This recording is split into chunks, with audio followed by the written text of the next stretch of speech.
yung appearance ba ni Moses and Elijah dito sa coming end time, matuturing ba silang Messiah? Ang Messiah, normally, may mga kapos pa yung abot. Si Kristo lang ang tinuturing nila. Pero yung salitang Messiah, apply yan sa maraming bagay, maraming tao.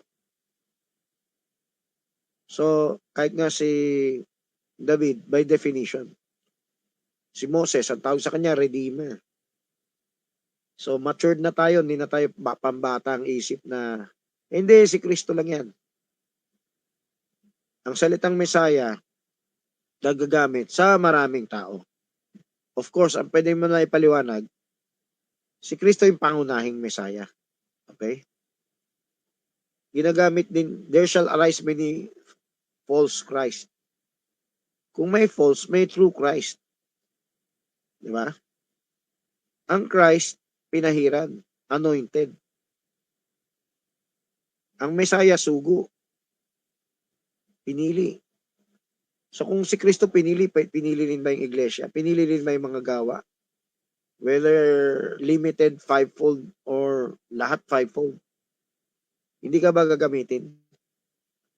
Actually, yan, binibigay ko na yung sikreto ay susi eh. Para sure kayo, selyado kayo, kayo rin maging Messiah. No? Kasi si Kristo rin kailangan ng kaligtasan eh. Hebrews 5:7. Ano kaya kaligtasan niya? Yung mag-glorified. Pero more than that, matapos niya yung mission. O, di ba? Sa mga giyera, sa mga bansa, kahit sa katipunan, binibigay buhay para sa bayan. Yan ang alam nilang kaligtasan.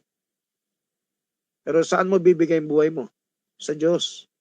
So, bigay mo yung buhay mo sa mission, mamatay ka sa pagtupad ng mission, yan ang kaligtasan mo. Yan ang kaligtasan ni Kristo. Ang tunay na kaligtasan natin, maging Messiah rin tayo. So, si Elias ba Messiah? Yes, pero hindi siya mauna kay Kristo. Mauna si Kristo sa langit bago sila.